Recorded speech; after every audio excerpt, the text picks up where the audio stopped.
This is what the people like, This is honestly. what they're clamoring for.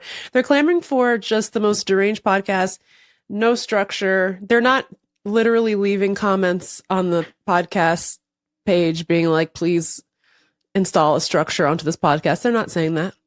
They're No. saying, let it ride, girls. They really are. They really are, truly.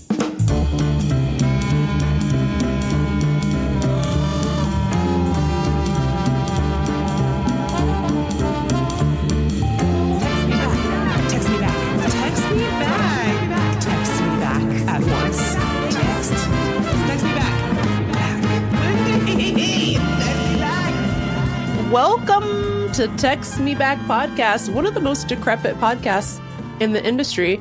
We will be hobbling through this episode for various reasons. For Lindy's part, there was a reggae band asleep in her office up till like 20 minutes ago. So that was a huge hurdle she had to overcome. Yep. And for me, I'm getting sick and my eyeball is swollen again. So what caused it this time? Not eye cream, because I don't use that anymore. I have decided to age gracefully. This time it was just pollen, which, come on now. I thought you wanted me to be an environmentalist, but now the trees are attacking my face? You told me to go out there. That's what you said. That's what Genevieve Subaru said. And that's what I did. And by the way, I was outside for 7 minutes total yesterday, but I forgot to take my allergy medication. But I was thinking, it's not so bad. It's like not even that sunny here. It's kind of shitty. So I was like, what's the worst that could happen?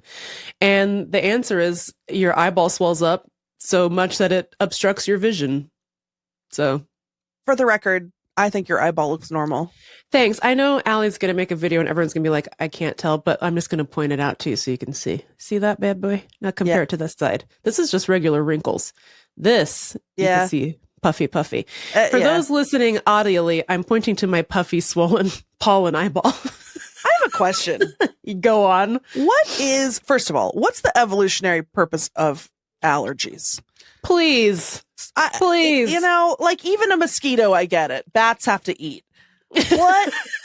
But no, hang on, because there are other bugs. That's true. We don't need mosquitoes. We don't need them. Need that. No, but truly, like, if evolution is just freaking survive, like what do they call it? Certain things that are helpful persist, and things that serve no purpose disappear. What's it for? Then what is a histamine? Come on. Get out of here.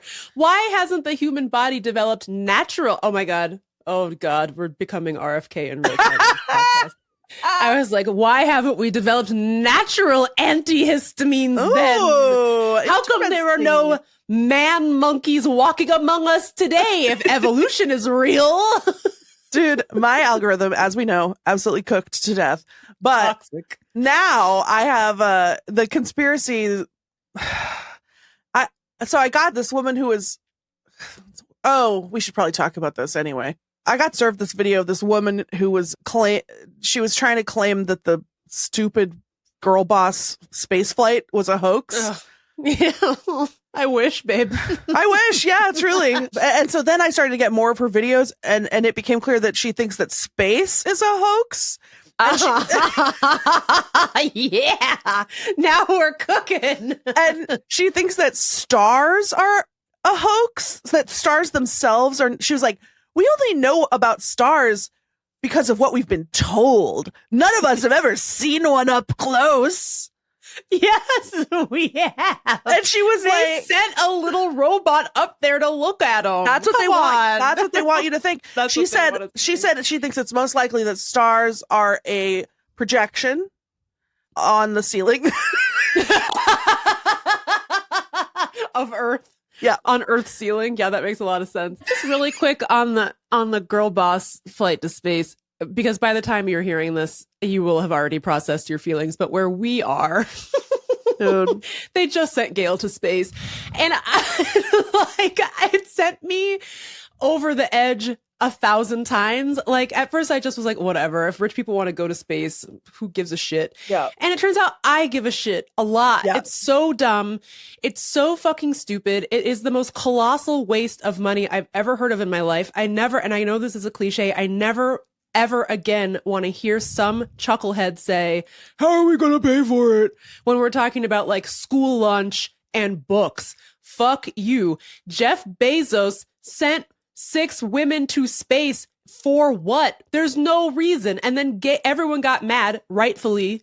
And then today, Wednesday, April 16th, this was 1,000 years ago to you listening. Today, Gayle was like, oh, stop the backlash. Oh. I encourage everyone to go to space before they complain about me going to space, because what the penis rocket that we went up and does, they provide an incredible service.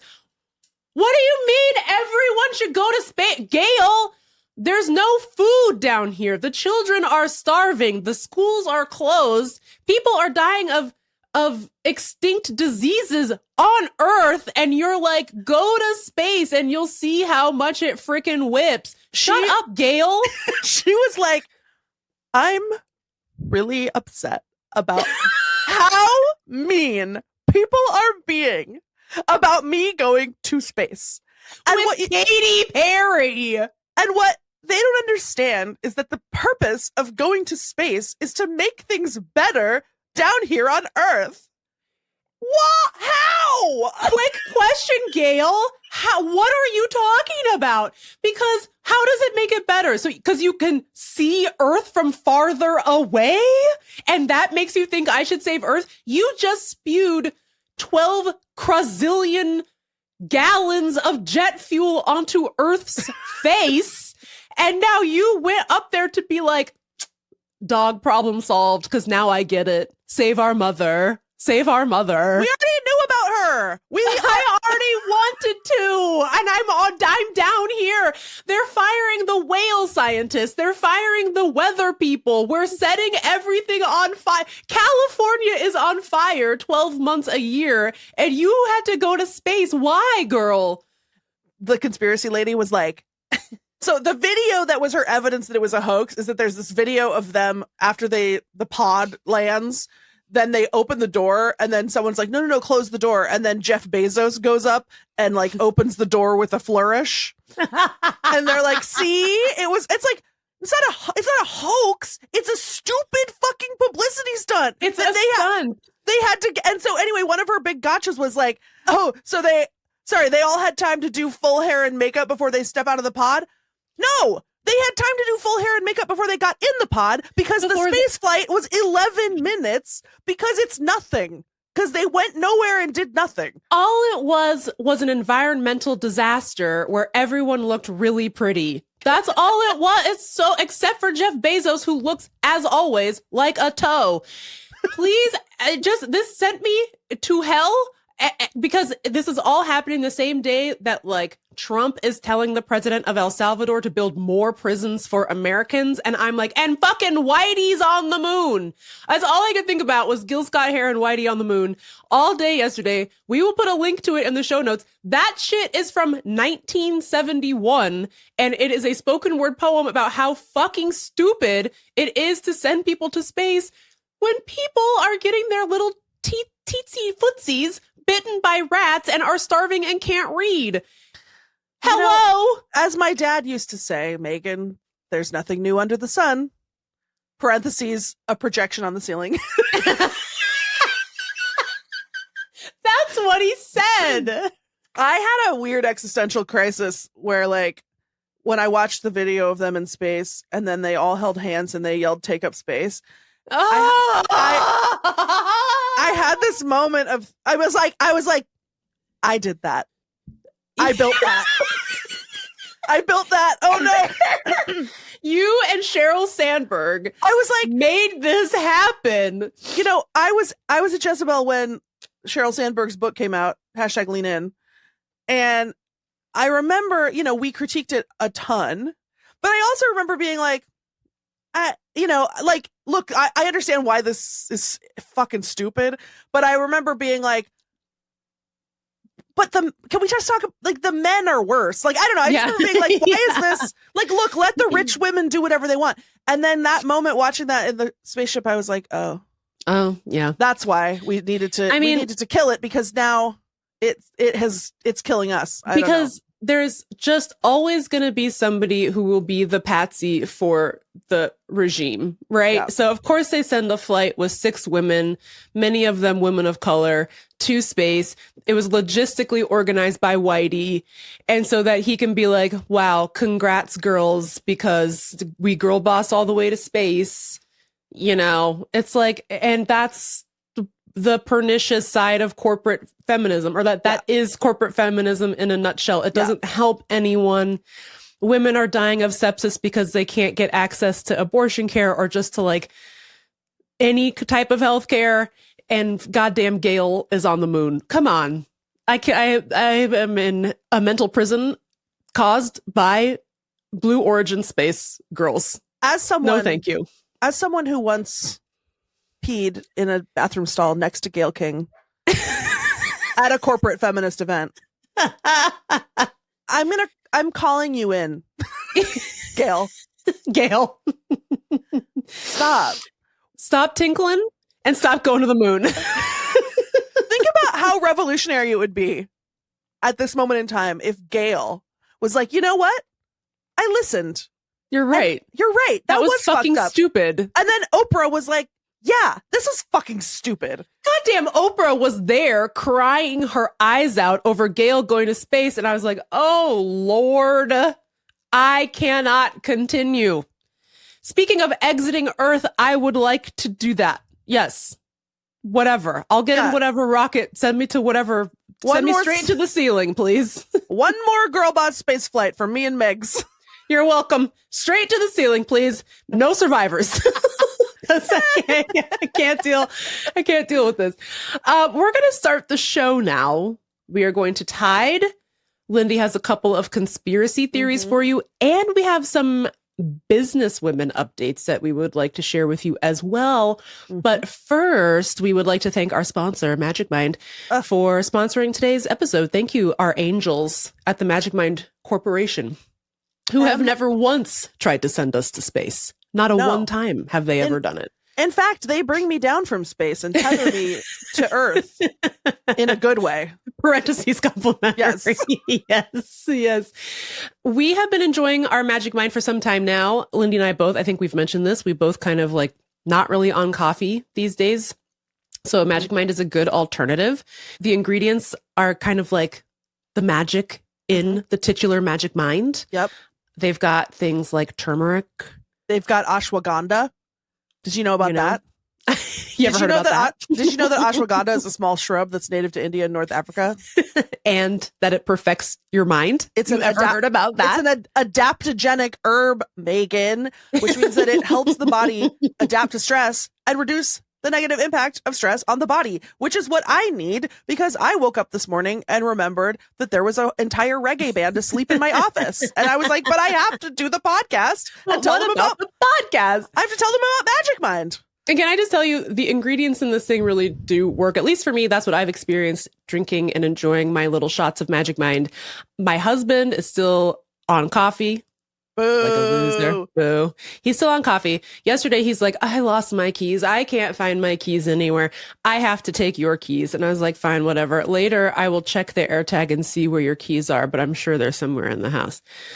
Later, I checked, and all of the keys and my husband's location were in Arlington, Virginia, all together. That's right. He couldn't find his own keys that were somewhere on his person. So then he took my keys. You want to know who that's never happened to? Me, the Magic Mind drinker. That's right. So something to think about if you're on the fence about Coffee v. Magic Mind, the famous Supreme Court case. Coffee v. Magic Mind, where the majority found that Magic Mind rocks. Give it a shot, because you will be able, literally a shot of Magic Mind, because you will be able to find your keys, and you will not be like, where are my keys? And then somehow also forget that there's an AirTag on them that would help you find them yourself. Anyways, we don't need to get into all of that. Although the point is, Magic Mind is undefeated. Magic Mind is undefeated. And when you're not taking Magic Mind, it punishes not just you, but also your loved ones, because then Meagan is stuck at home with no keys because you're still drinking coffee. And you're not getting the ashwagandha, you're not getting the turmeric, and you're not getting the lion's mane mushroom.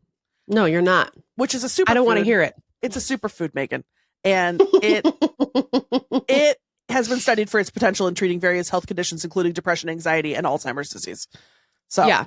So we recommend this to you. Ever since we've been drinking it, we've been able to find our keys like two normal adult women. Mm-hmm. And we've been able to successfully identify whether or not there are reggae bands asleep in our office. So that's not something you can do on coffee. So give it a try. We have a little discount for you, 40% off. magicmind.com/textmeback40. And you can get your little Magic Minds at a little discount. So thank you to them, as always, for sponsoring our show. And we will be right back with business.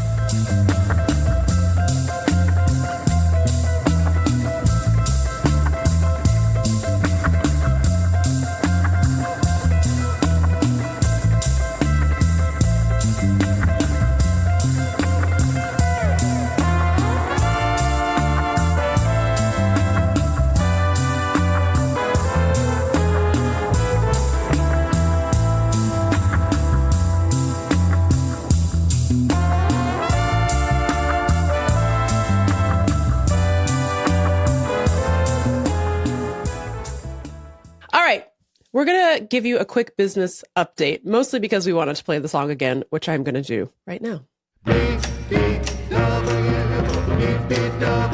Bubba business. Bubba business.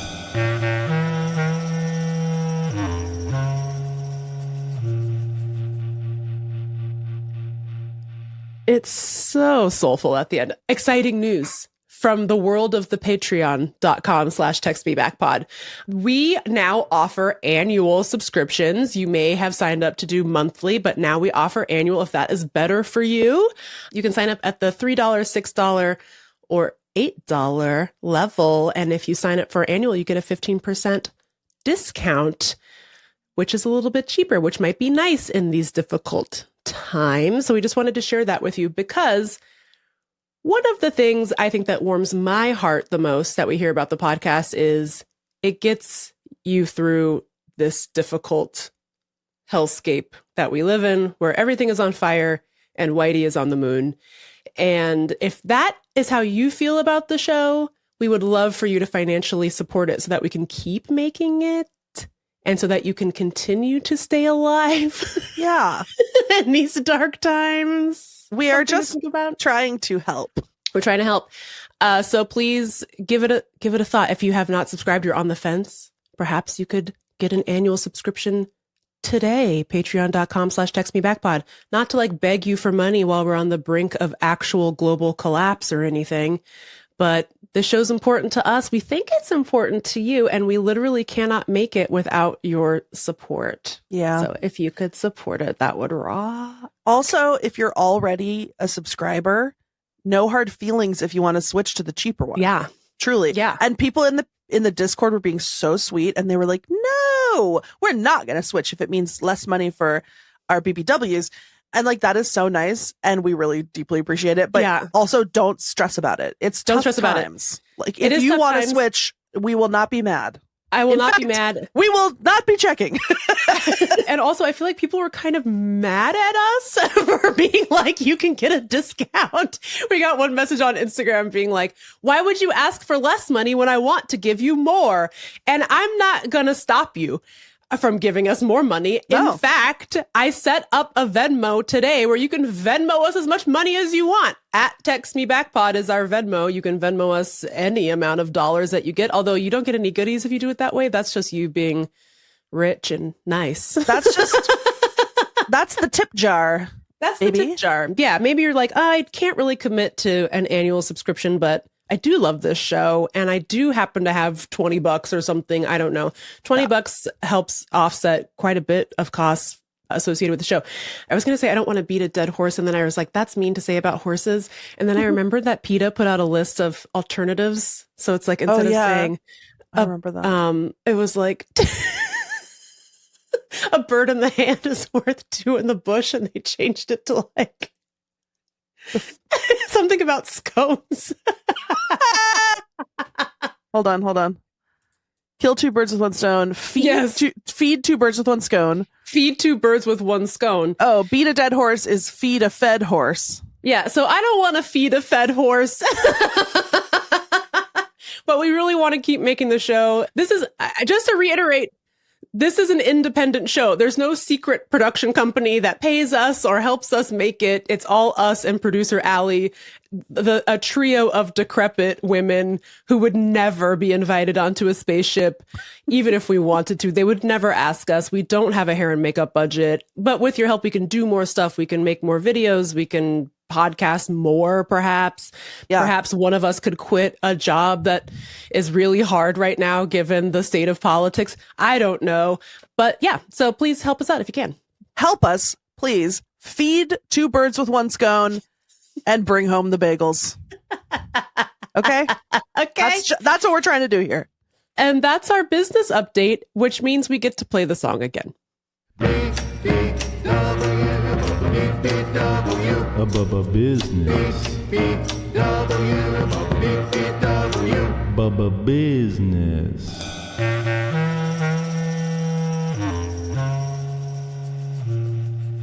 You know, the BBW song sounds a lot like, actually is giving a little bit of Twin Peaks, like a lot of like when they're walking around the Black Lodge and this little person is doing his little backwards dance and snapping. It's a little bit of that. Spooky business women. That's nice. Okay, guess what? We get to play another song. Yes! That's what we like. Because it is time to tide.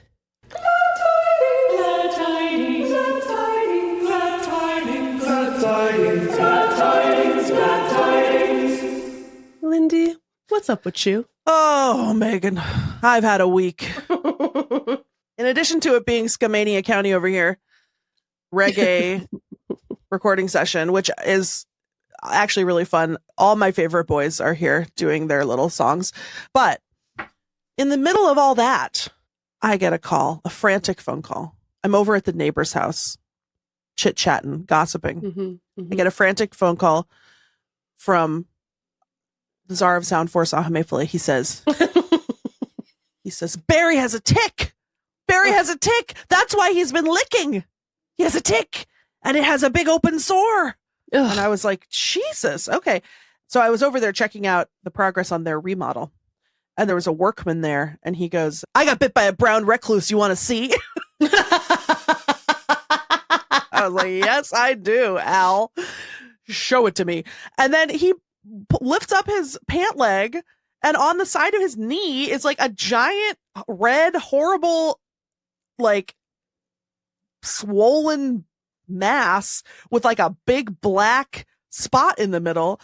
And I was like, Al, Jesus, you simply must go to the hospital. Oh. And he was like, nah, it's fine. And then the other workman was like, he's used to it. He lives in the woods. I was like, I live in the woods. Oh. Can I say something that is not only marginally related to this? So I ride a Vespa. I think I've talked about this on the show, and I love it. It's my main source of transportation when it's warm enough. And there is nothing men love more than to approach me while I'm either near or on my Vespa to tell me about all of the motorcycle crashes that they've been in. Like, this has happened like 4 times where some like older man, and I can clock them from a mile away now, some older man with like, you know, bootcut jeans on. This is sort of like sauntering in my direction. And it's like, oh God, he's going to tell me something terrible. The last time it happens, I was buying plants at the Lowe's. I was for my garden. And this man sauntered up to me with his daughter, which, ma'am, hello. Anyway, he sauntered up to me and he was like, I love that ride, but you know, you got to be careful. And I was like, yeah, you know, it's only a 50cc. It can only go 30 miles an hour. You know, I ride defensively, etc. And he was like, can I tell you, I got my first and last accident. I wasn't even going above 15. And he's like, I think he got hit by a car. He said he flew through the air, like impaled his leg on something. Dude. And then, and I was like, oh, wow, I'm so sorry that happened. That sounds really rough. I'll be sure to be careful. And I'm like about to scoot away, literally about to scoot away. And he starts rolling up those jeans. And I was like, oh, Sir. It was a show and tell. I wasn't prepared. He has a visual aid. So he rolled up his pant leg and there was, yep. If you're thinking, I wonder if he had a huge chunk of his leg missing. Yeah, he did. And I was like, oh my God. Well, I'll be sure to be careful. Bye. I was like, Jesus, Carl. Oh my God. And it happens all the time. So thank you for keeping me safe out there, fellas. Thank you. Thanks, wild hogs. Yeah, so Al was like, it's fine. And then my neighbor was like, it looks way worse than when you showed it to me this morning. And he was like, nah. And then he was like, I'm gonna go home and put some herbs on it. It's fine. I was like, okay. And he was like, I got one on my side once. It was way worse than this. It got all black. I was like, okay, well, I wish you the best. He was like, I don't want to go to the hospital. And I was like, okay, this is dangerous territory, but why don't you want to go to the hospital? Maha, by any chance? Are we maing America ha again? Is our brainworm telling us info that might not be totally correct, Al? But then he was like, I already know what they're going to do. They're just going to give me antibiotics. And I was like, well, yeah, what? dude. Yes. Correct. I was like, what's wrong with antibiotics? And then I was like, why did I ask that? And then I was nervous. But then he was like, nothing.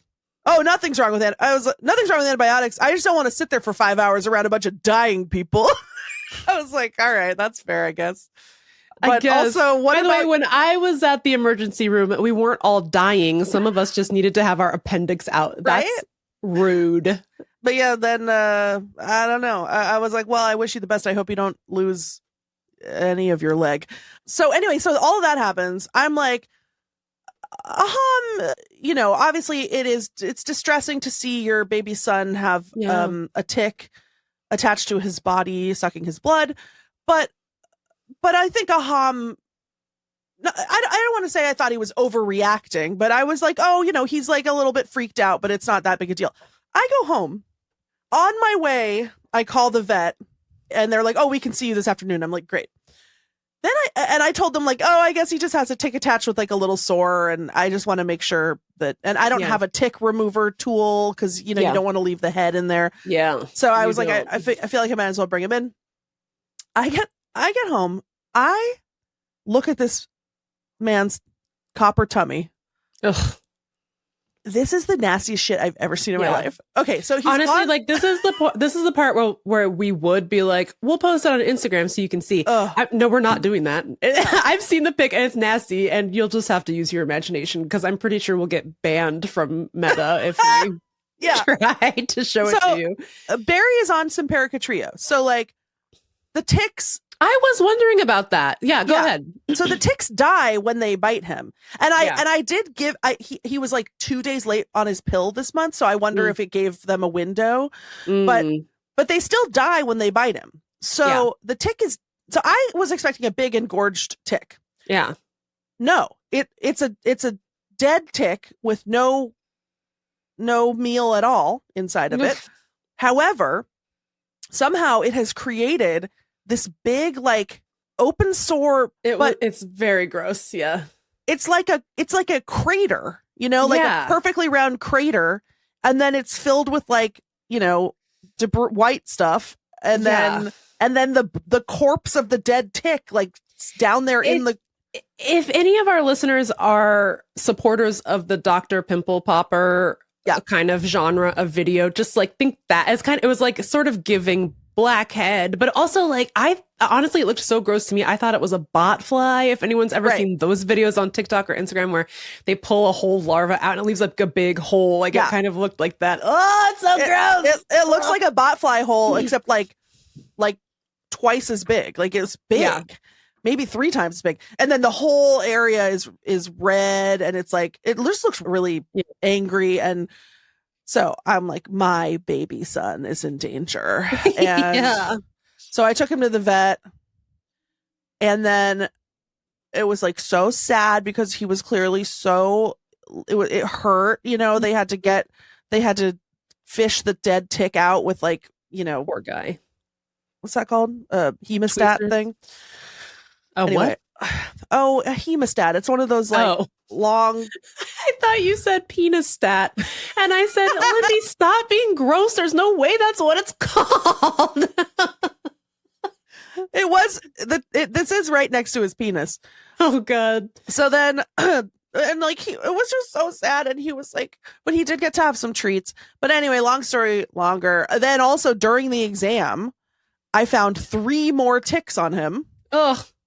So, and they said, yes, it's a big tick season due to climate change, because we never used to have ticks here. Used to be no ticks at all in the PNW. Perhaps if Barry had gone to space, he would have seen how important it is to save our planet, and he wouldn't have so many tick bites. Yep. Well, he can't go to space, Megan, because Barry believes in Frisbee Earth.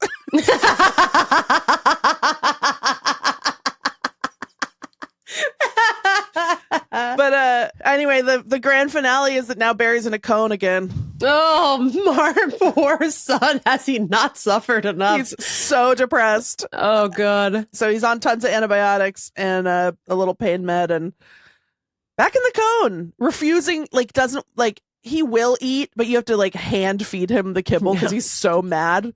Yeah. That's right. So anyway. That's right. That was my big tiding for the week. Poor guy. Yeah, Kevin got a tick. When we got him, he was fine, which you would think the story would be the opposite, that he would have come to me with a lot of ticks from the Lancaster farm. But he got a tick here, in my city neighborhood, and it was on his little head. We got it off, took him to the vet, and the vet was like, seems fine.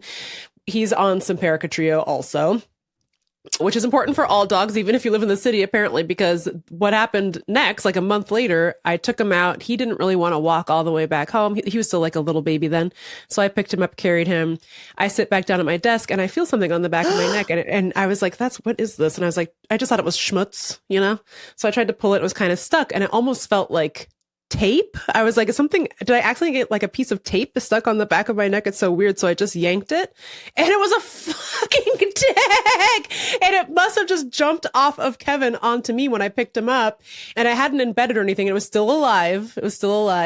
And then, but I panicked and I just chucked it, and I was like, why did I do that? Where the fuck is it? I did eventually find it, and I was running around trying to find alcohol, because I was like, you're not supposed to flush them, right? I was like, I couldn't remember any of the rules. Are you not supposed to flush them? I don't know. I couldn't remember any of the rules. I was like, I feel like I heard that somewhere. So I finally found some alcohol, and I just drowned the tick in the alcohol and just sort of watched it die. And I was looking at Kevin. He's looking at me like, what is the situation? And I was like, oh God, I think I hate you. That was evil. I can't believe that just happened. Then of course I'm looking up what kind of tick it was, because I don't think that we have Lyme disease or ticks that carry Lyme this far out, but it wasn't the type of tick that carries it. But I was oh my God, ow, it's scary, even if they don't totally, have their little meal. Oh, it's so disturbing. And now apparently I live in a tick infested zone. But also, do they make Simparica Trio for human beings? That's what I was about to say, because this has been the talk of the town all week. We've been talking about ticks constantly, and Roya was like, "Can I take Simparica Trio?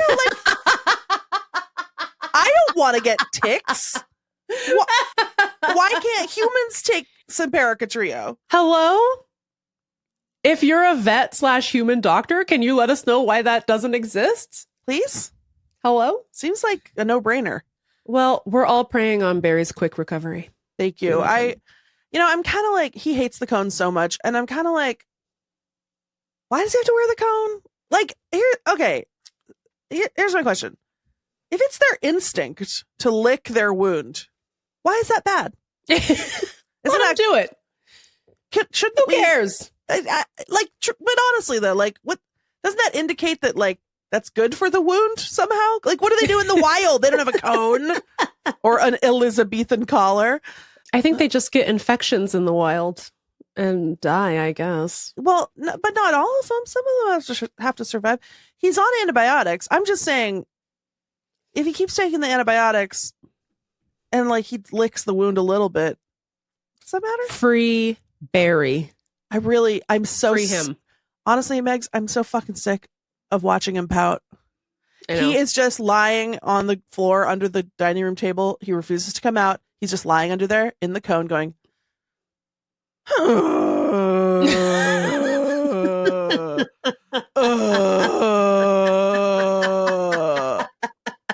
dude, come on. God. That's really funny. Yeah. What's your tiding? My tiding is not as good as that, I don't think. But I don't think that's right. I don't think that's right. I went to New York City, the Big Apple, baby, the city that never sleeps. And here's why. I got a ticket to see Cola Scola in Oh Mary, a wonderful play. Let me just back up and say something. And I want to emphasize this is about me. I am not talking about anyone else. I'm not casting judgment upon anyone else. Okay. Because what I'm about to say is I'm not really like a Broadway person. You know what I mean? Like, so Oh Mary's not a musical per se, but I like something about musicals. And again, this is about me and my weird feelings. Something about musicals. Rough watch. You know what I mean? Some of them are okay, but it's the ones where they sort of like sing talk to each other that are kind of make me are like, ooh, Like, ooh, Les Mis. yeah, ooh, Where they're like, it's a lot. I am coming into the town. I am going to get you. Yeah. You are a And then bad he, boy like- in the town. He like introduces himself. I am Javert. Like, okay. Oh, it's so weird. And again, that is my particular weird thing. I know that there are a lot of people who love musicals, and I am genuinely not judging you. Do whatever you want. But I just have a hard time with it. And plays, I've been to plays in the past, and I just find it to be very like, I am acting. And it's just a lot. It's just like, it just feels like, it's like the thing is happening too close to you. It's like, make it, I want several barriers of distance between me and the art. I guess that's how I feel. Like, Yeah. I don't feel that way about seeing like paintings. But if I had to like watch a painter paint, I probably would die. You know, I don't know. I mean, live theater is one of our most awkward art forms for sure. Yeah. And you're Yeah. you're hypersensitive to awkwardness, I think. You don't have a high tolerance yes, for it. I don't have a high tolerance for it. I did, however, watch Wicked recently on Peacock, and I was stressed because I thought it was going to give me those feelings, but it didn't. It was very pleasant. So if you are the type of person who feels a little cringy watching musicals, and maybe because it was a movie and it wasn't on the stage, I don't know exactly, but they also didn't sing talk in that. So I was like, thank God. God. It was nice. And also the psychosis surrounding that entire production really, you can't put a price on how crazy that press tour was, how crazy everyone involved is. They let patients out of the hospital for that one, and they nailed it, babe. They nailed it. That shit is crazy. And by the end of it, I was like, yeah, I would have grabbed her weird little finger as well. I get it now. This shit's nuts. These women are insane. Parentheses, complimentary, additional parentheses, question mark, additional parentheses, exclamation point, and parentheses. You know what I mean? Yep. But anyway, I am a huge fan of Titus Burgess, who was very briefly played Mary Todd Lincoln in Oh Mary. So I was like, I just wonder how much it would cost to go see him, because he was like only in the show for 10 days or something. And I'm a huge fan of his and find him to be very funny. And I couldn't quite swing it. But then the ticket website was like, did you know Cola Scola is coming back? And here's a single seat for like $180, which is a lot of money, but it was half as much as all of the other tickets that were. And for a piece of history, I mean, yeah, you can just tell this is a phenomenon that's going to persist. Yeah, you know? Exactly. Yeah, I feel like it's going to be a lot of things. It's like how Hamilton pervaded every aspect of culture. I kind of am hoping that happens with Oh Mary because it was very funny. Yeah. And I got a seat like right in front. So they all come out, you know, they're acting. You can see like the spit flying and everything. And like Cola Skola's right in front of me and they're like amazing in this. And I got a little hotel. I was there for 2 nights. I decided to just be like a dork. So I went to the top of the Empire State Building on my first day. It cost $50 fucking dollars. Crazy. Okay, that's really weird. Yep. And I saw some influencers making content on the observation deck, and we'll say You were nothing like further because I'm being supportive of people and their creations. You were like, tell me your secrets so that I can make my podcast. I was like, hey, are your videos popular? If so, how do you do that? Because I feel like we've got something special here. Then I demanded that she subscribe to our Patreon as I was talking to her. Good. And no, she was like sort of dressed like Little Red Riding Hood kind of. I was like, she caught my eye immediately because I was like, why is that lady so bright? Like she was very bright. And then her influencer husband was sort of like making. Anyway, it was crazy, but good for her. Anyway, so I go to the theater. I even took the subway because it was raining. And it was lovely. I was there by myself. I took myself on a little date to New York, and I stayed at the Ace Hotel, which still has a chokehold on me. I feel like the Ace was like such the aesthetic for our mid-20s. Yeah. And it still gets me to this day. Yeah. You know what I mean? So I stayed at the Ace. I go to the show, and I went and got like a little sippy cup of Prosecco for $47. I got a commemorative Oh Mary sippy cup, which I ended up not keeping because it leaked. Oh. So I was like, there's nothing I can do with this now, but whatever. Worth it. And I got talking to the bartender guy, and he was like, can't you like take it home and put pens in it? That's what I would do. I guess I could have, but I have so many commemorative cups full of pens. I feel like that's my top item is cups with pens. I ordered a crate, Megan, of air plants so that I could put one air plant in each of my fucking cups. At first I was like, oh, I'll just use it as a vase and I was like, it leaks. Stupid.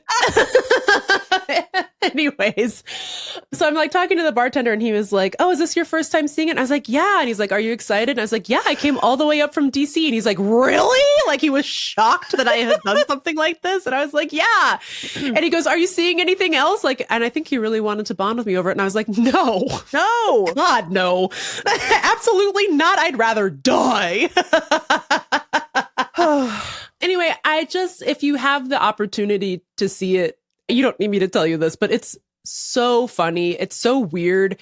It's really, really, really good. Actually, there's obviously pulls from a lot of different comedic inspirations, but I feel like an underappreciated inspiration, this is just a guess of mine, but an underappreciated inspo for Oh Mary, I really want to say is like the Naked Gun movies. There's a lot of like, which as I was sitting there watching it, I realized like, I feel like I don't give the Naked Gun movies enough credit for helping form my comedic sensibilities, like the hyper literalism that I always find super funny. Yeah. Like that was Airplane, but like don't call me Shirley's of it all. Yeah. There's a lot of that going on in this play. I really don't want to give anything away. Don't give it away. Because when you get hit with the jokes, it's just like, I would have never thought of that. It's so funny. Anyway, Cole plays a sort of drunk and bored version of Mary Todd Lincoln. They famously did no research before writing this play, and it's so perfect because of that. She was a niche cabaret star in her youth before getting married to her husband. He's billed as her husband in the play, but you may have heard of him. Yep. His name's Abraham. And it's just kind of like about she's just bored and trapped in the White House, and she gets up to all these little like just really funny schemes. And I will say one bit that killed me the most. I will give this one thing away is like, she jumps up on the Resolute desk to like proclaim something to the audience, and then she can't figure out how to get back down. So it's honestly like a 4-minute thing of her like sort of trying to put her foot down, and it's like I don't. And then at one point she just kind of stops and goes, I don't know how I can't. And she's I can't figure out how to get off the table. Like, that's Meg's bait. Yeah, got him. Yeah, got him. So if you can see it, I know it's a lot to just take yourself to New York, but if you can, I really recommend it. It was so, so funny. And if it goes on tour or something, go see it immediately because it was really hilarious. Oh, speaking of the kind of comedy that you love, that you love. I thought of a nickname. I thought it was so cool that the president's desk gets to have a nickname. And I thought, I want my desk to have a nickname. Yes. And so I came up with a nickname for my desk, which is the bread salute desk, because I salute the bread. I love bread. Look, obviously Oprah's canceled to us, but do we love bread? Yes. I love bread. And I salute bread each day from my desk. I use my desk to earn bread with which I can buy bread. You did it, babe. It's the bread salute desk. Thank you. I love it. I had a nice little time in New York. I feel like my heart softened a little bit about New York. I was like, yeah, this is kind of a fun little town. Although it rained the whole time I was there. The play was great. I walked through Times Square. Oh, I had a thought about Times Square that I wanted to share. I walked through Times Square to get back to my hotel because it had stopped raining. And I just was like, it's so funny to me that Times Square is like a tourist draw. It's like, it's just lights at the end of the day. And then I just had this moment of like, that's so cute that human beings travel from all over the world to be like, oh, the lights. It just made me laugh. I was like, you flew here all the way from France to see an ad lit up. That's so cute to me. Timothy Chalamet is wearing a new sunglasses. Oh, it's so bright. Oh, it just made me feel this sense of like delight about human beings that to this day, just like something that's very bright is very delightful to us still. It is really cute.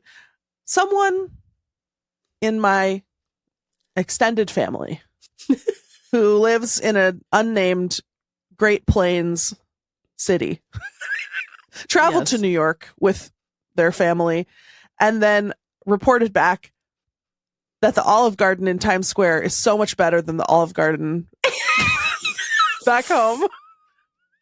Can I say something? I almost went to it. I thought that would be funny. Well, I really genuinely considered going into the Guy Fieri. I mean, we gotta go. I know. Gotta go. But then that's exactly why I didn't go, because I was like, I can't not go with Lindy. Like, we have to go together. Because it was a subject of a very famous and very mean restaurant review in the New York Times. And I just thought, like, honestly, it's so cute to me. People are just like, I went and I saw the lights, and then I had a blaster with a wacky straw after. I was like, that kicks ass. Why are we judging? I love it. Let people have fun. Let people from France do weird stuff for once. Okay, look. Counterpoint. Is corporatism destroying the fabric of Earth? Sure. And does it make me sick that there's just one restaurant left that's just serves slop from the Cisco truck with different hats on it? Yes.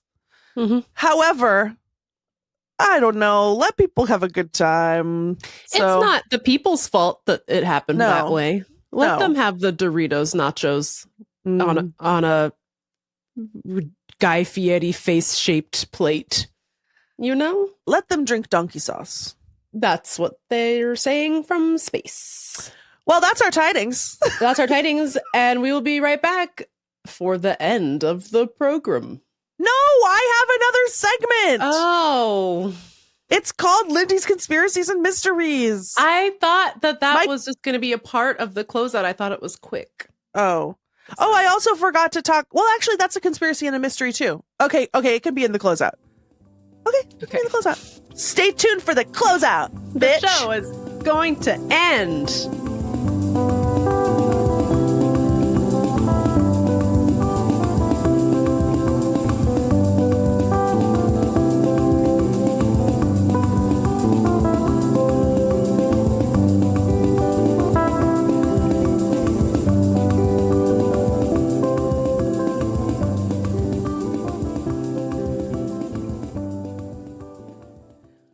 Well, Indy. Well,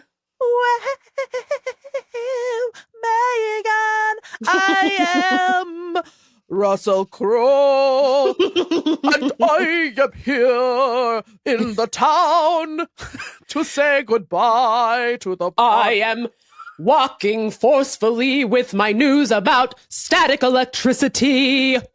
Megan, don't give it away. Spoiler alert. Wow, Megan took a big crap right on my segment. That's what musicals do. That's what musicals do. That's what musicals do.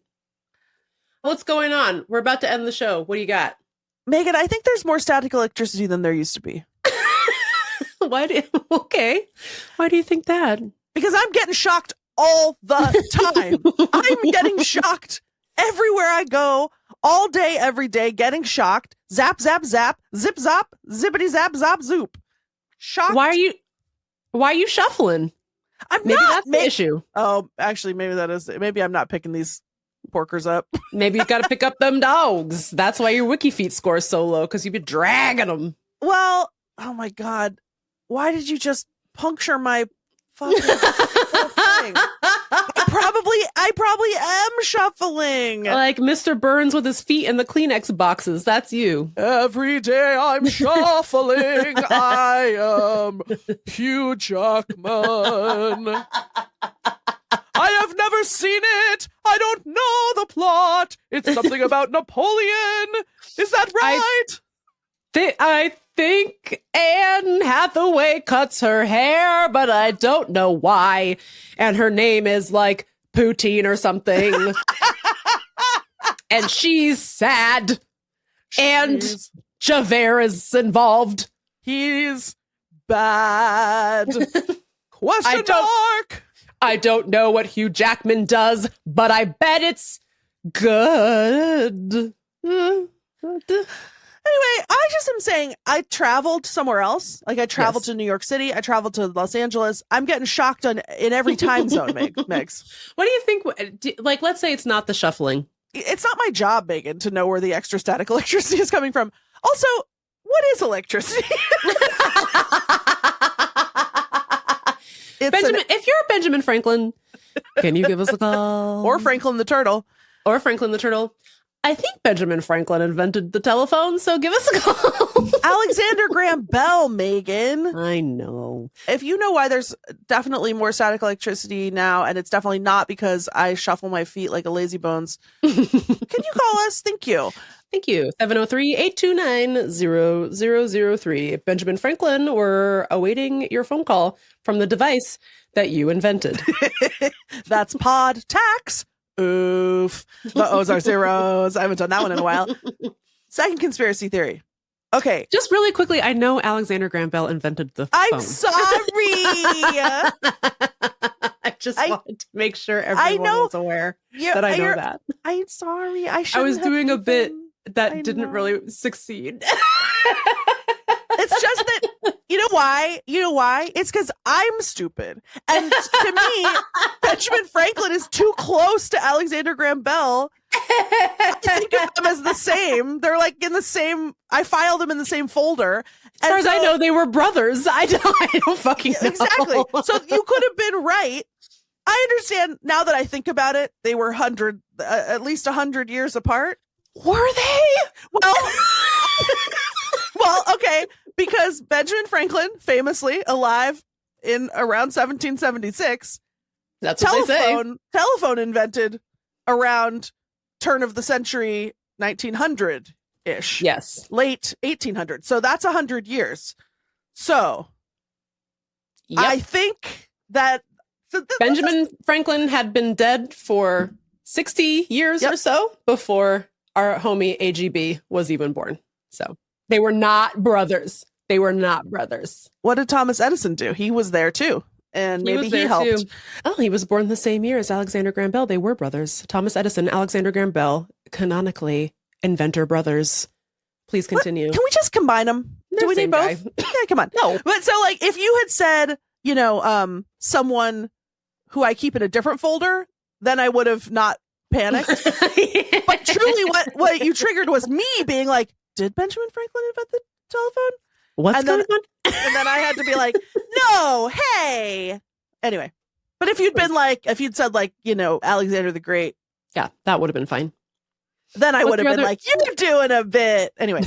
What's your other? Okay, I What's your think the other coffee companies, I think the coffee companies are scamming us. Okay, this is my second conspiracy of the day.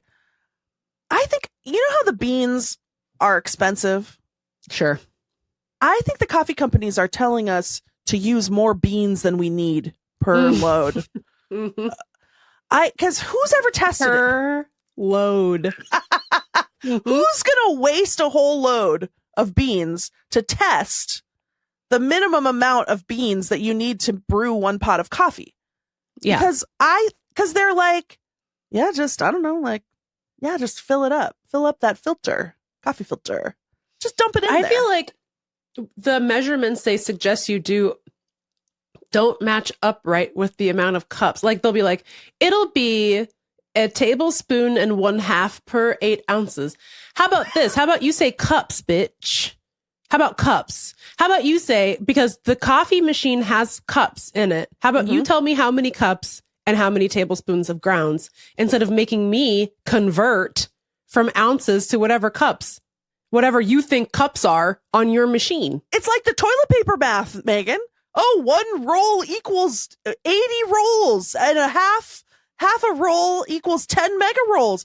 Yeah. Okay.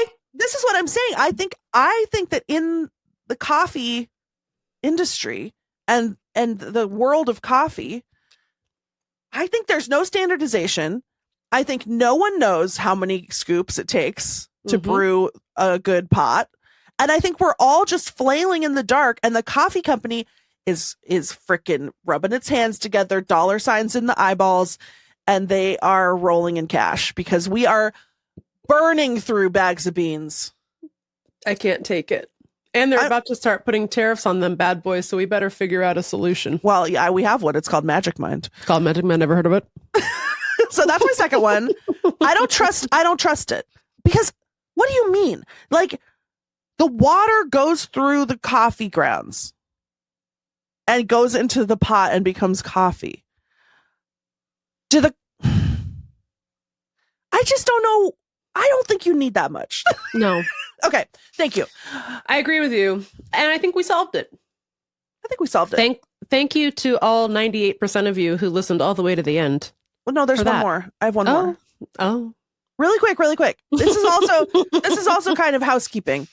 Okay. Last week, around this time in the show, I debuted on the show. Oh, Lord. Oh, my God. My number one most requested top impression, which is Newman from Seinfeld. Well, Megan requested it, actually. I don't think that's right. Okay. I don't think so. I've been doing this impression for a few years. Aham hates it. Everyone hates it. I think everyone hates it. I think it's really good. Yeah. I think it's spot on. You can't even tell the difference. You're like, is that Lindy or is that the real Newman? I don't know where Wayne Knight ends and Lindy begins. Many have said that on the internet. So I'm so excited about getting this finally in an episode. It's kind of the whole reason I started the podcast, is to someday do my Newman impression. I changed my mind. Don't subscribe to the Patreon, and then I can guilt-free just end the podcast. No, Megan, doing this. No. So I'm so excited. I go to do the edits for the episode and make notes for producer Allie. I'm rubbing my hands together like an evil coffee company, grifting everyone out of bean money. I'm so pumped. The episode sounds beautiful. The whole episode records perfectly. We get all the way to the end. I can't contain myself. Megan says, "Oh, Lindy, please do your amazing impression, Newman from Seinfeld." Then just my mic cuts for just the duration of me doing the impression and then cuts back in. Further proof of a benevolent, loving God. And yet she had a backup recording that she was able to put in there, straying once again from God's light to torture me and all of you And yet you keep buying her books. Well, in a book, no one can hear you do your Newman impression. I know you want. Just do it. I know you want to. Hello, Jerry. All right. Well, and with that, we'll catch you all next week. Subscribe to our Patreon, or please don't. Please don't. Actually, cancel your Patreon. Megan, why do you think that happened? The podcast. Why do you think it? Because it was horrible. Because Jesus himself was saying, "Don't do this to them. They've suffered enough." Do you think the podcasting app is sentient? Does Riverside have a brain? Yes. Or really no brain, because if it had a brain, it would recognize that was a good impression. Hello, Jerry. Yes. Every single human being you've done it for has told you that it's horrible. But if our podcasting software had a brain, it would know. It was a good impression. Anyway, I mean, that's a spooky ghost story, honestly. I know. I was very spooked. But yeah, luckily I couldn't restrain. I had done it again later in the recording, so I was able to splice it back in. Oh, thank God. Seamlessly. We're so lucky. So anyway, thanks for listening. If you're Alexander Graham Bell, call us. Pod From beyond the grave. Oof. Okay. And we'll see you next week. God, wow, what a time to be alive. What ba? Mwah! Thank you so much for listening to Text Me Back. If you like the show, please tell your best friend about us. Be sure to rate and review us. It helps people find the show. And most importantly, please support our Patreon so we can keep making this. It's patreon.com/textmebackpod. Text Me Back is a production of Megan and Lindy, proud members of the BFF Network. Our senior producer is Megan Hatcher-Mays. Our other senior producer is me. Our show is supported by Co-Pilot Collective and produced by Allie Slice. Our digital strategist is Chance Nichols. Diana Bowen is our video and creative wizard. Our production team includes Lindy West, Megan Hatcher-Mays, our loves, our anxieties, and our fears. Our music is by Chief Ahamefule J. Oluo. Special thanks to our perfect angels, Jeannie Yandel, Brandy Fullwood, and Isolde Raftery. I'm Lindy West. And I'm Megan Hatcher-Mays. See you next week. Mwah!